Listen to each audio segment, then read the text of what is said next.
This video is brought to you by Miniature Market. Thousands of board games, discounted prices, miniaturemarket.com. Hello my friends, it's the Game Boy Geek here. Today we're going across the pond all the way to London, where we're going to be putting out liverymen into different places and trying to control them as a master. We're trying to be the guilds of London here. This is essentially a Euro-style strategy game for 2 to 4 players. Takes between 45 and 90 minutes. Let me show you how it's played.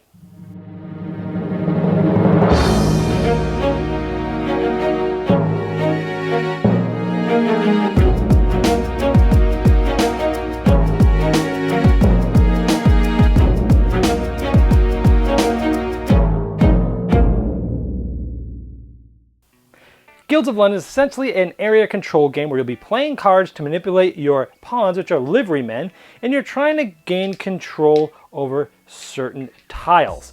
Now, as soon as a tile reaches a certain amount of people, then we'll go through a scoring phase. Well, whoever has the most control will get 3 points. Whoever has the second most will get this. And it's a completely random setup as to which tiles start and what the second rewards are. Also, each of these tiles have special abilities that the person who scores with the most majority on this will get. So in general, that's what you're trying to do in the game.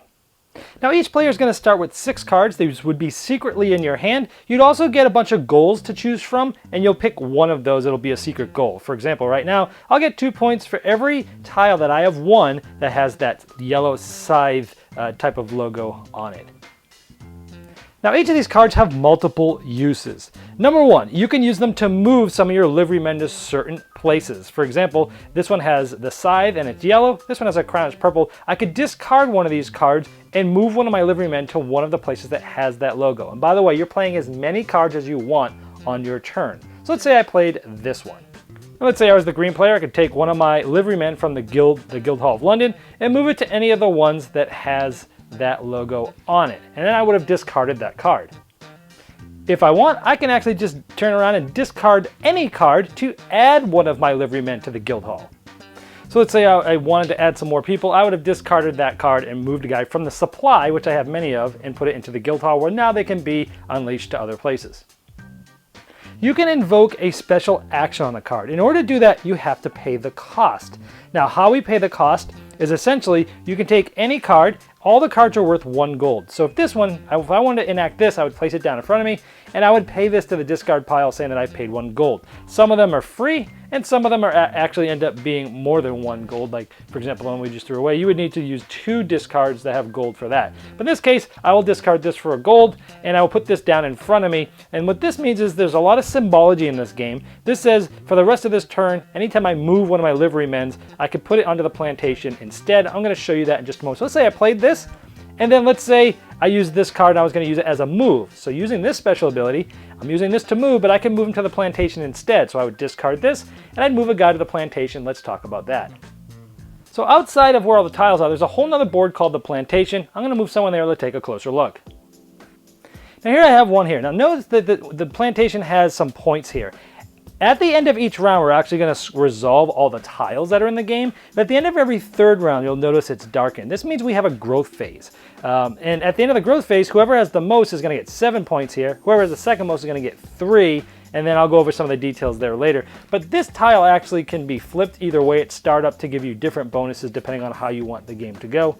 And so I just moved somebody to plantation. That's a way of using a special, sort of a special ability card. So let's say I use this last card to move a guy to the scythe color. And so I would take my guy from here, my liveryman, and put it here. Now, at the end of the round, this, after everyone's had a turn, this is going to resolve now because there's at least 2 people here. But look at this, 2 points for the first place person, 4 points for the second place person. So someone's probably going to end up jumping over here to try to get second place because they'll get more points. Well, why do I want this? Well, I like the special ability, but I'll also remember when this flips over, this is this suit. I'm going to get 2 points for every one of these I have a guy on at the end of the game. So that's sort of my goal, is to get all these yellow ones done. So I'm done. At the end of my turn, if I have no cards, I draw 4. If I have more than 0 cards, I would actually just draw 2 cards into my hand. It'd be the next player's turn. Now over here you'll see that there's what they call neutral liverymen. There's 2 put out for every player, and there's different ways to get them. Some special ability tiles get you them, some cards get you them, even some second place bonuses get you them. But let's say you have one of these because I want to show you how this resolve phase works. So again, after everyone's had a turn, we start to resolve. We start from the top left, we work this way, and then we go through this way and see which ones need to get resolved. Now this is called the beetle. He's on the lowest numbered tile always, and he just counts as a person. So if one person were to go here, they would have gotten the first one here because it would have resolved. But this is the only one we'll resolve here. And again, the green has 2, red has 1. It needs to be at least 2, and we would resolve this through this stage.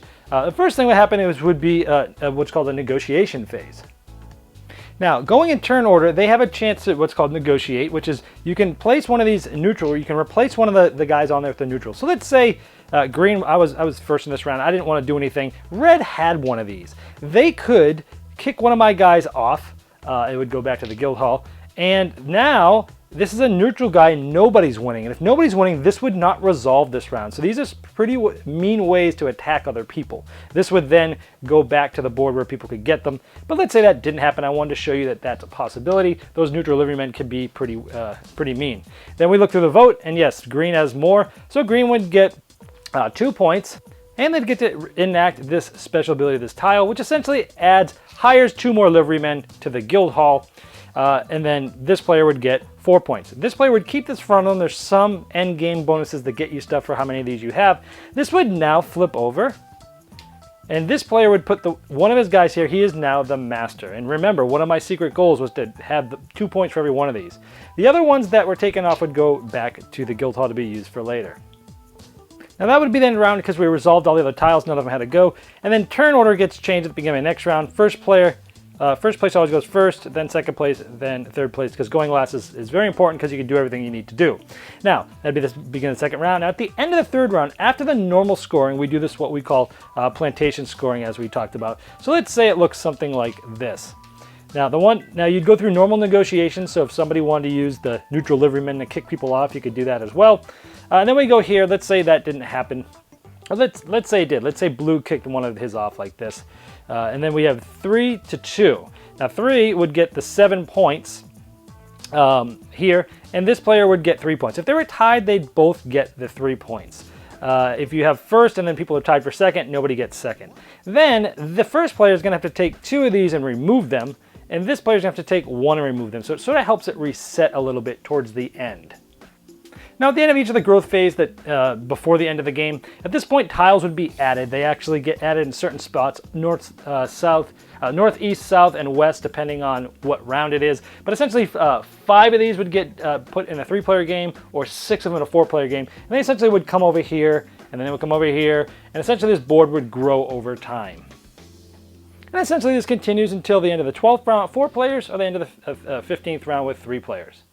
And at the end, everybody would flip up all of these different cards that they might have gotten throughout the game, and they would basically score them as they are read.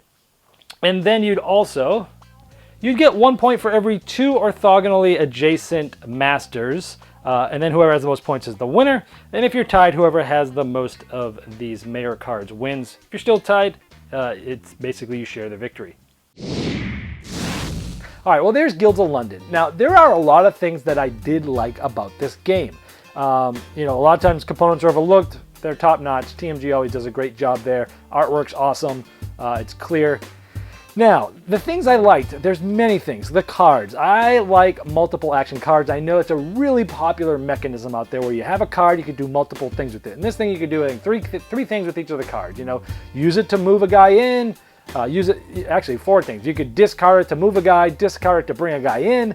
You can, spend it as money to activate a special ability, or use that card as its special ability. That's really cool. I really like that. It gave you a ton of decisions. I like the random setup. Every game is going to feel different because you've got the different guilds out there. You've got different second place bonuses. It's really interesting how some of those second place bonuses can be more than the first place, as I showed you in the overview, but somebody might be motivated to win that first so they can put their guy in there for their end game bonuses. Really interesting interactions there. I typically like area control games. I do like fighting over stuff. I like that extra board where they have the plantation and you're fighting over that, and then the guys get off there every growth phase. A lot of interesting things here that I did like. I think a lot of people are going to like this game. For me, it was a little icon heavy for my preference. The first 2 or 3 games, you're really still going to be learning what they all mean. I didn't show you this on the sheet, on the overview, but they do give you a really good player aid that has a lot of the colors and the things. Now, not all of them are in exactly where they are. Some of them are also different colors. So if you're looking at a specific colored card and you go to a specific color in the player aid, it might not be there, it might be in another card, but most of it's on there. You just have to kind of look for it. But for the first at least game or two, you're going to be staring at that thing, looking at the abilities, and after a while you start to get them, but your first playthrough is gonna be a slog. You're gonna have all these cards with all these abilities. You're gonna be looking at all the tiles and all their abilities. You're gonna be looking them up and try to create a strategy, and it's gonna cause the game to really crawl the first time. But once you get moving and you know the things, it is a very good game. For me, it's if I'm gonna play this with people that know what they're doing and have played it before, I'll gladly play it. But if I'm gonna teach this game and sit through it, it's not something that I wanna do because, again, that first play is so much longer because the people have to learn, and not just learn what they do, but figure out how to interact with all of them. So overall, I think it's a good game. I think it has a lot of excellent things there design-wise, but you are gonna have this learning curve every time you play with a new player. And if you're okay with that and you're willing to invest the time, this is definitely one to check out, and that's Guilds of London. This video was sponsored by Miniature Market's Review Corner. The Review Corner features podcasts, video, and written game reviews by gamers for gamers. Miniature Market, the online gaming superstore. Thousands of board games, discounted prices. Check them out at miniaturemarket.com. I'd like to thank each and every one of you for backing me on Kickstarter and making this season become a reality. I'd like to especially thank those here that have backed me at the credit level. Now, these video reviews are also available by audio on our podcast. It's the intros and the final thoughts on GameBoyGeek.com. Click podcast.